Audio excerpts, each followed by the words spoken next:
I'm just Miss Nicolita. Hi, I'm Trisha Indol. Hi, my name is Rian. Hi, I'm Kari Singo. Hi, I'm your host, Zena Padawi. Hi, I'm Yuan Nainada. I'm Ronaldine Dialday. Yo, ako nga pala si JM ng Group 4.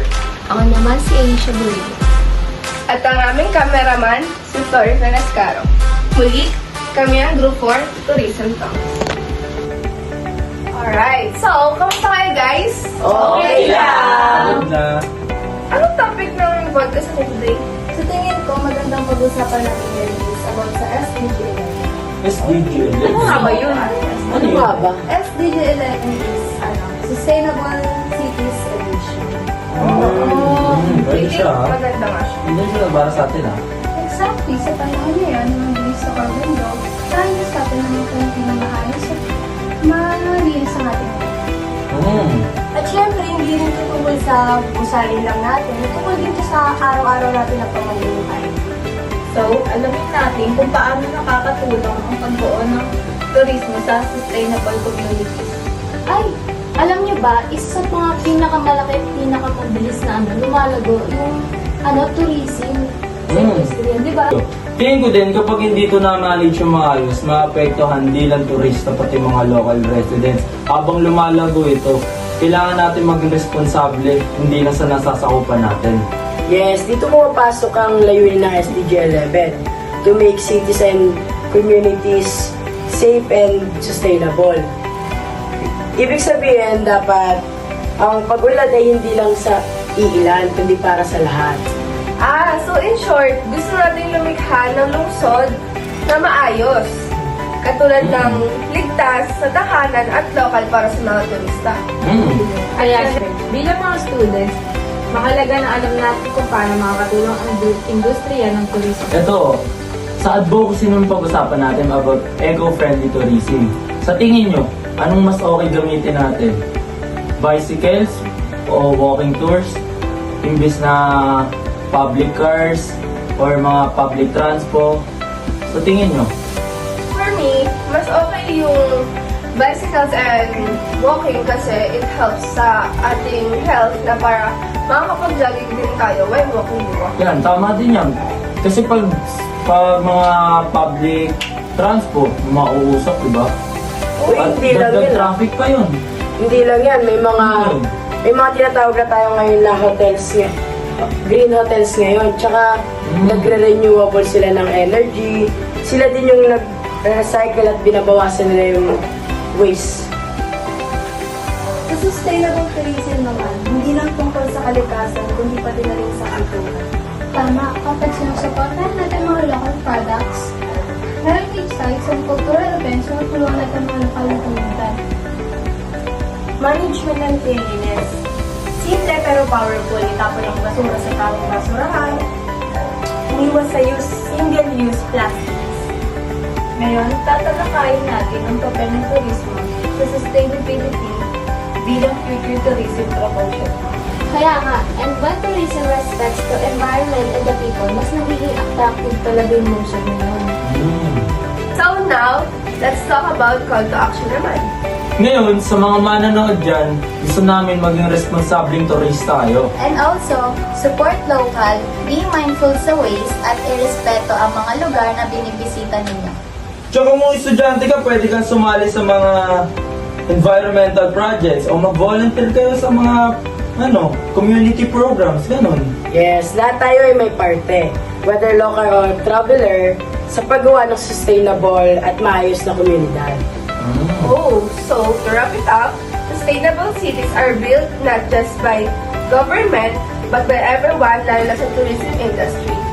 Through responsible tourism, we can make our cities cleaner and more inclusive. Tourism has the power to transform communities kung gagawin natin ito ng may malasakit. Kaya mga katurismo, let's travel smart, travel green, And travel with purpose. purpose. This has been the Recent Talks, Sustainable Cities Industry. Sana naman ay may natutunan kayo kung paano natin mapanatiling malinis ang ating mga lungsod at komunidad. Let's continue to promote responsible tourism para sa isang mas maayos at mas makulay na kinabukasan. Kaya huwag kalimutang mag-like and subscribe sa YouTube channel namin at huwag niyo kalimutang mag-comment. Ako ang inyong host, Zenab. Ako si Kari. Ako si Rian. Ako si Nilida. Ako si Ronalyn. Ako si Ruan. Ako si Aisha. Ako si Trisha. Ako si Flor. At ako si Jem. At kami ang Group 4 para sa Turismo Talks. Hello everyone, my name is Brenda Buena and I'm the reporter of Group 4. So, ang pag-uusapan natin ay ang Turismo Talks. So, ang episode ng Turismo Talks ay tungkol sa sustainable cities and communities na bahagi ng United Nations na SDG 11. So, pinapaliwanag dito kung paano makakatulong ang responsabling turismo na mapanatili ng malinis, ligtas, at maayos na mga lungsod. So, tinilakay din dito sa episode ang tatlong mahalagang punto. Ang pinakauna ay ang eco-friendly tourism. Ang eco-friendly tourism ay paggamit ng public transport, walking tours, at clean hotels para mabawasan ang pollution. Nandito naman ang cultural preservation. Ang cultural preservation naman ay pagsuporta sa lokal na kultura, produkto at heritage sites. So, pangatlo, waste management. Tamang pagtapon ng basura at pag-iwas sa single-use plastic. At ang sunod naman ay ang mga kabuti sa mga mamamayan sa pinag-usapan sa episode ng Turismo Talks. So, meron din tatlo at yun ay ang eco-friendly tourism, cultural preservation, at ang waste management. So, isa-isahin natin. So, una ay ang eco-friendly tourism. So, sa eco-friendly tourism, may tatlong advantages dyan. So, una dyan ay ang mas malinis na hangin at kapaligiran. Sunod, mas maayos na trapiko at mas ligtas at tahimik na komunidad. So, mas malinis na hangin at kapaligiran sa paggamit ng mga pampublikong transportasyon, walking tours, at clean hotels na babawasan ang carbon emission at pollution. So, mas maayos na trapiko naman, konting pribadong sasakyan ang ginagamit kaya mas magaan ang daloy ng trapiko na kapaki-pakinabang sa mga residente.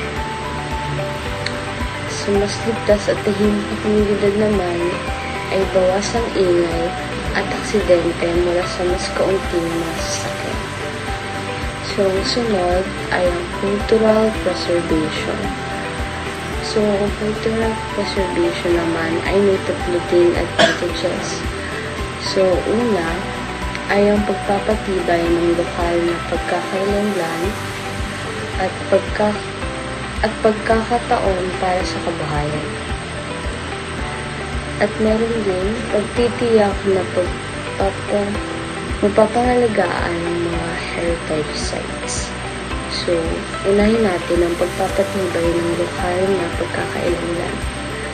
So, dito, sa pagsuporta sa lokal na kultura at tradisyon, tumataas ang pagpapahalaga sa sariling pamana. So, sunod ay ang pagkakataon para sa kabuhayan. Nakikinabang ang lokal ng mga artisan, magsasaka at negosyante mula sa turismo na namilikha ng trabaho at kita para sa komunidad. Sa pagtitiyak na kapangalagaan ang mga heritage sites, ang konserbasyon ng makasaysayang lugar ay hindi lamang para sa turista kundi para rin sa susunod na henerasyon ng mga residente. So, pinakalas ay ang waste management. So, dito ay may tatlo din tayong advantages. So, una ay mas malinis na paligid, mas mababang banta sa kalusugan, mas disiplinado at responsableng mamamayan. Ang una ay mas malinis na paligid. Ang tamang pagtapon ng basura at pag-iwas sa single-use plastics ay nakakatulong upang mapanatiling malinis ang mga lansangan at pasyanan. Kasunod naman ay mas mababang banta sa kalusugan. Ang maayos na pamamahala sa basura ay nakakaiwas sa sakit, baha at iba pang problema sa kalikasan. At ang last ay ang mas disiplinado at responsable ang mamayan.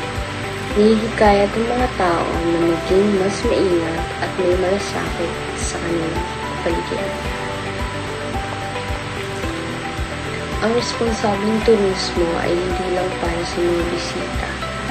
Ito ay may direktang benepisyo sa mga mamamayan sa inyo ng mas malusog na kapaligiran, masiglang ekonomiya at matibay ng pagkakakilanlan sa kultura. So yun lang. Kung meron pa kayong comment, just comment down below at sasagutin namin yan.